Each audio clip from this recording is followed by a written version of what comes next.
గోవర్ధన్ రెడ్డి గారి అరెస్టు రాష్ట్రం అంతా కూడా సంచలనంగా మారింది. ఆయన మంత్రిగా అలాగే మన నియోజకవర్గం అయినటువంటి సర్వేపల్లికి ఆయన ఎమ్మెల్యేగా ఉన్నప్పుడు ఎంతోమందికి సహాయం చేసినటువంటి గోవర్ధన్ రెడ్డి గారిని ఈరోజు అరెస్ట్ చేయటం మీద మీ కుటుంబంలో కానీ సర్వేపల్లి నియోజకవర్గంలో కానీ ఎలాంటి స్పందన ఉంది? మీరు ఏమంటారు దీని మీద?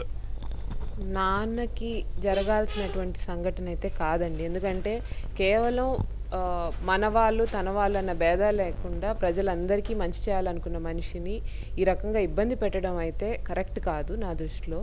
అయితే ప్రజలందరూ కార్యకర్తలు అందరూ నమ్మకంతో ఉన్నాడు. భగవంతుడు అనేటువంటి వాడు ఉన్నాడు, ఆయన మా తోడుగా ఉంటాడు. అందుకని మేమందరం ధైర్యంగా ఉండి ఆయన్ని మళ్ళీ బయటకు తెచ్చుకుంటాం ఖచ్చితంగా. ప్రధానంగా ఏంటంటే కాకాని 3 నెలల పాటు ఆయన కనిపించకుండా ఉండటం. మీరు ఎలక్షన్లో యాక్టివ్గా తిరిగారు, సర్వేపల్లి అంతా కూడా మీ నాన్న క్యాన్వాస్ చేసి బాగా తిరిగారు మీరు. అలాంటిది 3 monthsలో మీరు ఎందుకు రాలేకపోయారు? నానంటే ఆరోపణల మీద ఉన్నప్పుడు మీరు వచ్చి అన్ని ఆరోపణలు ఎందుకు ఖండించలేకపోయారు? మీరు వచ్చి ఇక్కడ ఖండించడానికి అది నిజమైతే కదండి. ఇప్పుడు చాలామంది అడుగుతారు, రావచ్చు మాట్లాడవచ్చు. ఇప్పుడు ఈ రోజైనా మాట్లాడేది ఏముంది? అక్కడ ఒక్క ఎవిడెన్స్ చూపించండి నాన్న గురించి. పైగా ఇప్పుడు మేము ఉండడము, కార్యకర్తలు ఉండడం వేరే విషయం కాదు. వాళ్ళందరితో మేము టచ్లో ఉన్నాము. వాళ్ళు అన్న మీద పెట్టిన తప్పుడు కేసు అంటున్నారు. అందుకని మేము వండుకొని సరే అయితే తప్పుడు కేసు అయితే మీరు ధైర్యంగా ఉండండి, మేము ఉన్నామని చెప్పాము. అదేవిధంగా ఈరోజు కూడా ముందుకెళ్తున్నాము.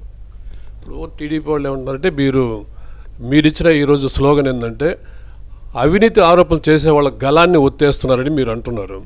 వాళ్ళు మెయిన్గా ప్రధానంగా ఈ ఆరోపణ అంతా 250 కోట్లు తినేశారని ఇటు ఆరోపిస్తున్నారు.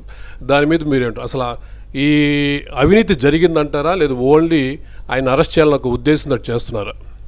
అండి ఇప్పుడు నాన్న ఏం చేశారు ఏం చేయలేదు అనేది కోర్టు తేలుస్తుంది. కానీ 250 కోట్లు అనేది మా నాన్న సంపాదిస్తే నాకు తెలియకుండా ఉండదు. అది అసలు అది ఎట్లా ఆలోచిస్తున్నారో ఏం మాట్లాడుతున్నారో నాకు అర్థం కావట్లేదు.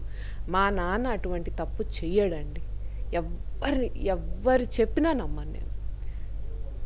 ఇప్పుడు అరెస్ట్ విషయంలో కూడా చాలా క్వశ్చన్లు ఉన్నాయమ్మా. అందరూ ఏంటంటే ఫస్ట్ కేరళ అన్నారు, తర్వాత కర్ణాటక అన్నారు. ప్రస్తుత ఎమ్మెల్యే గారు అయితే మసాజ్ చేయించుకుంటే దొరికిపోయారు అని ఇలా అనడం కూడా అంత బయట ప్రచారం జరుగుతుంది. వాస్తవం ఏంది? అసలు ఎట్లా సార్ రావటం జరిగింది? ఏమండి, నాన్న పారిపోయాడు అనేది అబద్ధం. ఆయన కేవలం విచారణకి వస్తే కావాలని ఇట్లా కక్షపూరితమైన చర్యలు తీసుకుంటారు ఏమన్నా అనే ప్రొటెక్షన్తో విచారణ కోసం. ఇది మొదటిసారి కాదు విచారణకు వచ్చేది. ఆయన దానికోసం ఆగి ఉన్నారు. నాన్న ఎక్కడ అరెస్ట్ అయ్యాడు అనేది పోలీసులు తేల్చాలి. పోలీసులకే దాని మీద సరైన జవాబు లేదు అని అంటే ఆయన అరెస్ట్ మీద మాకు కూడా చాలా అనుమానాలు వ్యక్తమవుతున్నాయి. మాకు తెలియదు ఆయన ఎక్కడున్నాడు. కాబట్టి పోలీసులు కరెక్ట్గా చెప్పాలి ఎక్కడున్నారు అనేది. 3 నెలల పాటు కాకాని గోవర్ధన్ పాటు లేకపోవటం, ఇక్కడ కార్యకర్తలో కూడా ఒక విధమైనటువంటి బలహీనత ఏర్పడింది. ఆ స్థానాన్ని మీరు భర్తీ చేస్తారా? ఈ నియోజకవర్గంలో మీరు నాన్న పాత్ర పోషిస్తారా? మా నాన్న స్థానం ఒకరు భర్తీ చేయగలిగింది అని నేను నమ్మనండి. కాకపోతే ఎవరు అధైర్యపడకుండా, ఎవరి పట్ల అన్యాయం జరగకుండా చూడాల్సినటువంటి బాధ్యత నా తండ్రి నాకు అప్పచెప్పలేరు. అది వరకు ఇది మన మాజీ మంత్రి కాకాని గోవర్ధన్ రెడ్డి గారి తనైనటువంటి కాకాని పూజిత గారు ఈరోజు తెలియజేశారు. కెమెరామ్యాన్ ఆరిఫ్తో నేను మీ భూషణ్ రెడ్డిని, నెల్లూరు స్టార్ నైట్ టీవీ.